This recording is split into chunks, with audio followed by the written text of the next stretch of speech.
Hey, I'd like to welcome you to another episode of the Mission Matters Business Podcast, your source for all things business.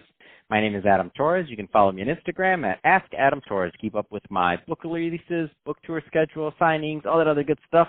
Always love to connect with you there.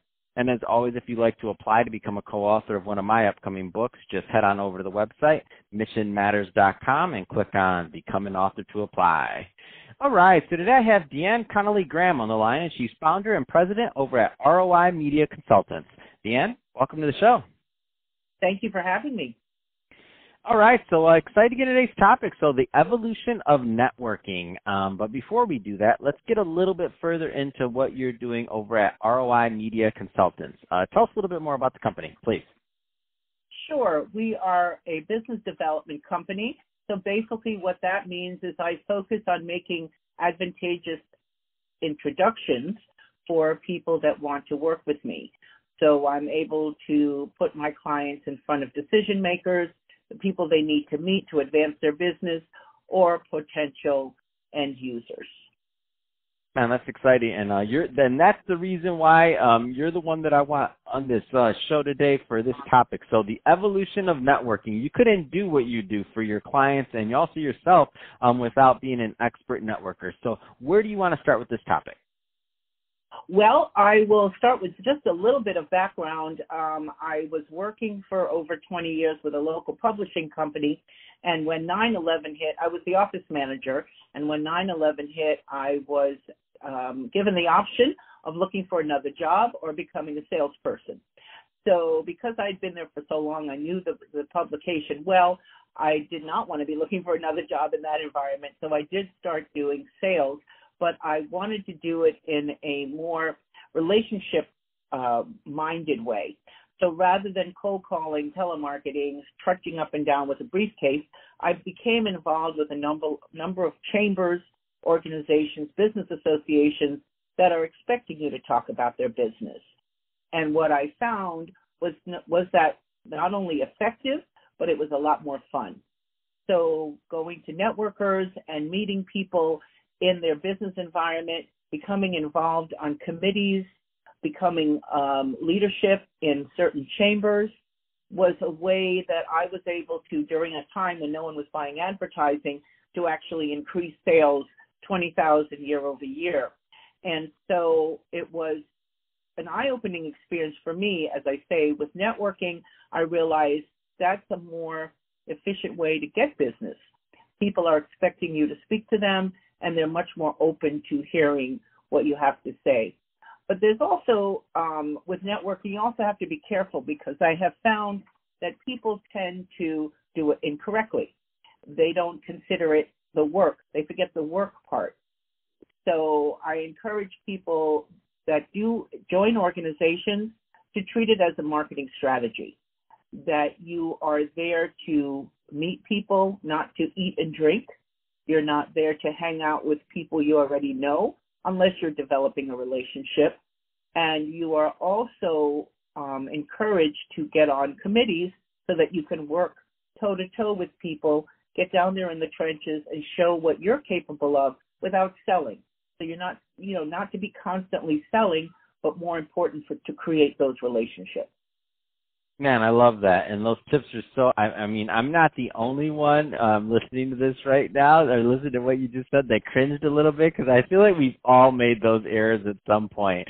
Like, I'm thinking to myself, oh, that food was so good, though, that I forgot what I was there to do. And then I like every single thing that you just now said, I probably have made that mistake at some point in my life and paid for it. So I'm glad you brought those up. Where do you think that a lot of people, and I know this is going to vary, by the way, from person to person, size of company, business they're in, experience, age. A lot of these things are going to vary, right? But I think certain themes kind of tend to apply over time. Where do you think people make their big error in their overall, let's say, networking strategy? In not being prepared. One of the things that you should do before going to a network, or depending again on the industry you're in, is seeing how you can find out who will be there. Planning ahead, who do you want to meet when you get there? Eat before you get there. Do not go to a networker hungry. Do not drink If you do want to nurse one glass of wine, that's fine. But again, the work part is what people need to be focusing on.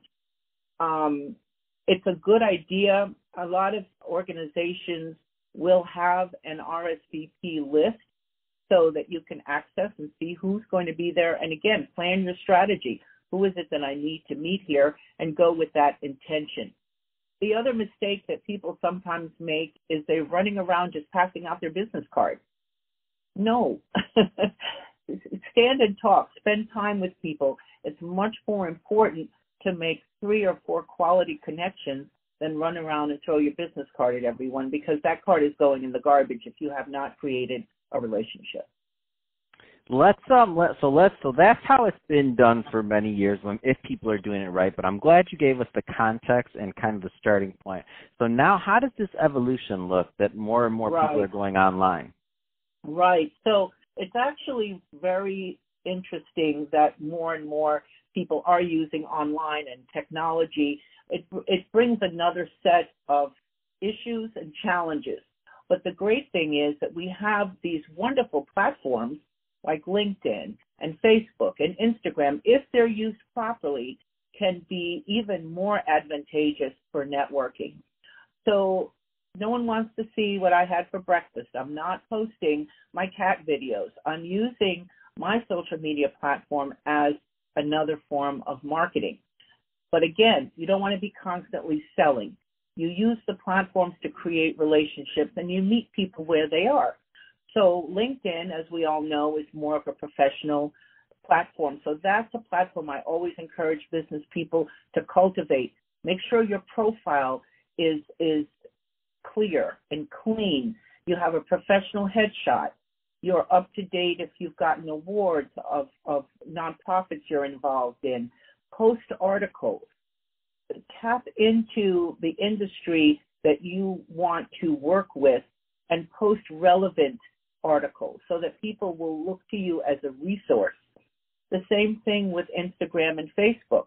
Those are a little bit more of a slippery slope to kind of get into personal things and politics and so on. Stay away from that. Keep your posting very professional. You do not want to post a photo of you at your latest party, acting kind of wild. That's not what you should be using your social media for. And also, you can create a network that's very professional. Look and see who are the people that maybe you won't have a chance to meet in person, but you can certainly engage with them online. What are their interests? What groups do they belong to? And ingratiate yourself, again, genuinely. You know, I tell people, don't fake interest.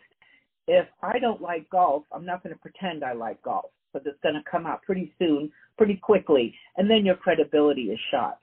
So be authentic in what you, and most people will have an interest that you would have an interest in.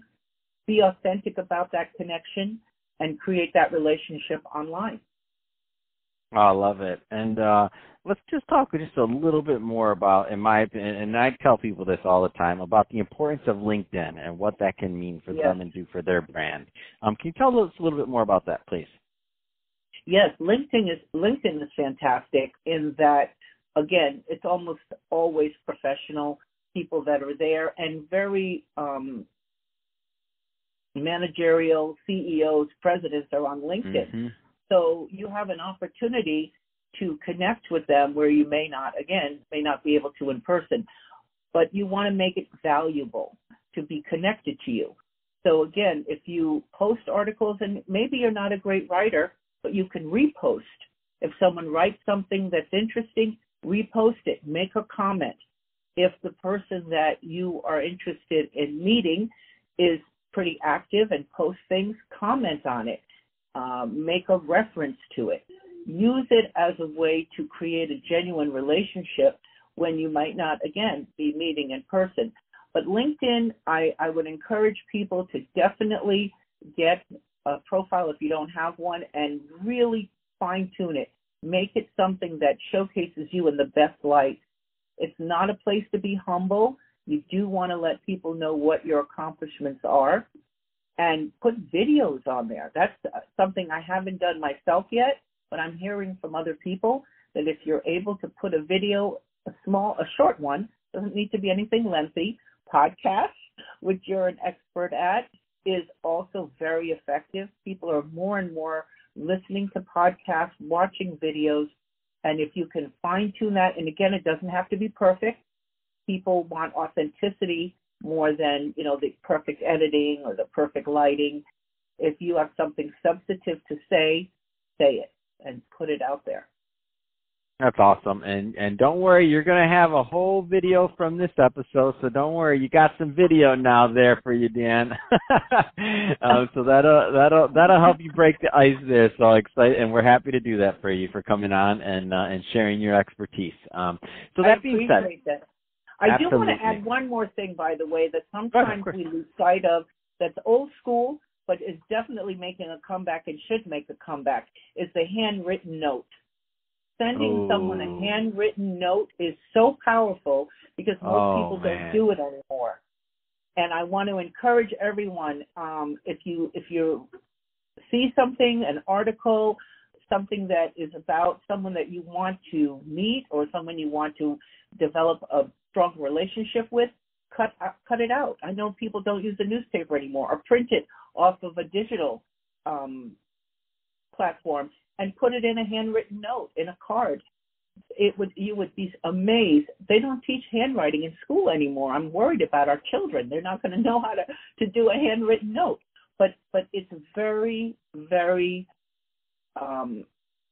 impressive when someone receives a handwritten note, because people have forgotten that as a lost art.